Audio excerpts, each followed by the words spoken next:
Hi folks, welcome back. Thank you for watching. Please do hit subscribe if you haven't done so yet. It really does help when you do that. So today folks, I've got a wonderful reverb unit to show you. This here is the Dr Z Z-Verb. Now, as regulars to this channel will know, I'm a huge fan of Dr. Z. I've loved everything of Mike's that I've tried over the years. And I've wanted to check out one of these units for the longest time, but they just don't seem to be available here in the UK. The UK Dr. Z dealer doesn't stock them, and I've never seen one come up second hand. Until this week. So I was lucky enough to snag this thing, and I'm so glad that I did because it sounds absolutely glorious. Now, the Z-Verb is an all-analog, tube-driven spring reverb unit, and I'm no expert in circuits and schematics and things, but from what I understand, this thing draws heavy influence from the old Fender 5G15 reverb units, but as is Mike's way, he takes the older concepts and puts his own spin on them, so this is definitely its own thing too. Now, there's two ways of hooking up the Z-Verb into a modern guitar rig. The first is to run it in your amp's effects loop, but I don't actually own any amps that have effects loops. I just don't use the things. So I'm going to stick with the second approach today, which is firing it straight into the amp's front end. Now, there doesn't seem to be too many demos of the Z-Verb on YouTube, weirdly, but the ones that are out there using Dr. Z amps tend to focus on the Z-Rec, probably because of the Brad Paisley connection. So today I'm going to go a slightly different direction and use the Z-Master. It's an absolutely astonishing sounding amp. It's Joe Walsh's 310 Bandmaster, and the top end on this thing is just beautiful. So hopefully it's going to let the clarity of the springtails come through loud and clear today. But I'm also going to show you two different approaches using the Z-Verb into the front end. First and foremost, I'm going to use a telly and set the amp clean, so you can really hear the clarity and the warmth of the spring tails. But at the end, I'm going to crank the amp up, because for a unit with a spring reverb tank and tube circuitry in it, this thing is amazingly quiet, and you can absolutely use it into the front end of an amp that's set dirty. Now, you're going to want to keep the mix down fairly low when doing that, because of course the amp's going to compress and dirty up the spring tails, but you can use it very tastefully for some wonderful results. So I'm going to show you both of those approaches today. So without further ado, folks, here we go.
we are, folks. Now, please do comment underneath. Let me know what you thought of the Z-Verb today.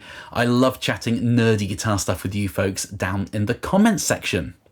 Now, this thing just sounds absolutely wonderful, doesn't it?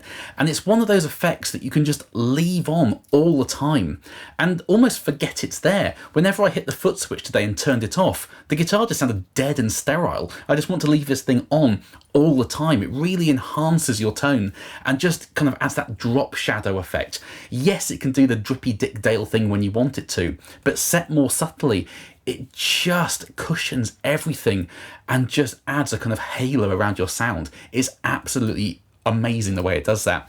And as I said in the intro, you can definitely use this thing into the front end of a dirty amp too. As you will have seen, I had to turn the mix and the depth and the tone quite a way down to make it work because the amp's going to be dirtying up the tails. But you can use it tastefully with some great results into the front end of a dirty amp.